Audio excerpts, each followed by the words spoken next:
Von Enck, take one, marker. My name is Emma Von Enck, and I'm originally from Cleveland, Ohio. People often ask my parents if they were dancers because I am one of 3 girls and we all do professional ballet. And no, my parents were not dancers, and I don't know if they knew what they were getting themselves into. I think my mom brought my oldest sister, Nicole, to the ballet at age 3, and so Nicole started ballet, my sister Claire did, and then eventually I did as well. It got to the point my parents built a stage in our basement, and we put on many performances there, plays as well. I think our most famous was Shrek. I don't think my parents knew that we would all end up doing it professionally, but they thought it was a great hobby and a great way for us to express our artistic endeavors. But here we are years later and we're all still doing it. I have so much respect for them that they took such a risk, not knowing really much about the industry at all and just trusting us to pursue it. And so I will always be grateful to them. Shout out Mom and Dad, Joe and Deb, thank you very much.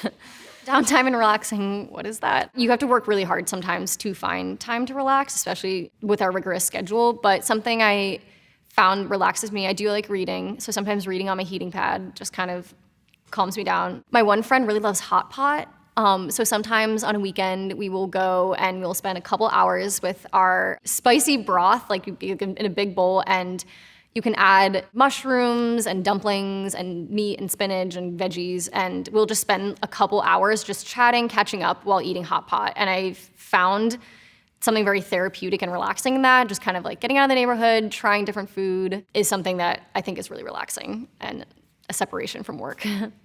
There are many funny things and not so funny things that happen on stage. One time I fell so hard in a ballet that I shook the scenery. It was this ballet called Bowswell by Peter Martins, and we were the 4 little waitresses, and there's lights on the stage, so there's cords that run between each 4 podiums, and they always say every time you run off, look for the cords.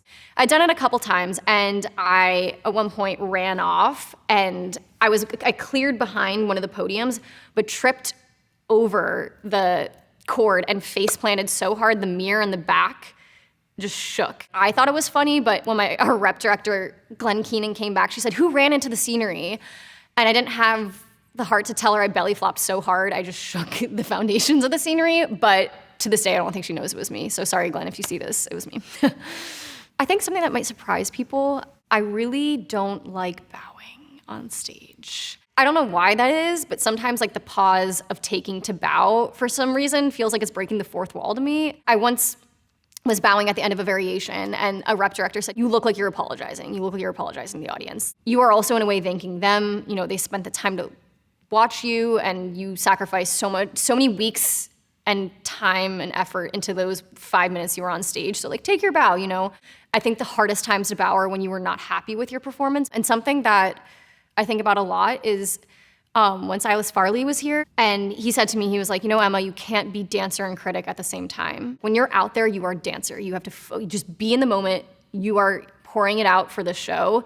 He was like, "There's a time to critique. There's a time to review what was good, what can you work on?" And he was like, "But it's not while you are on stage." And so I'm really thankful he said that, and that's something I've been trying to think about. And sometimes like bowing is you accepting the moment instead of jumping to the next. So I try to think of it like that.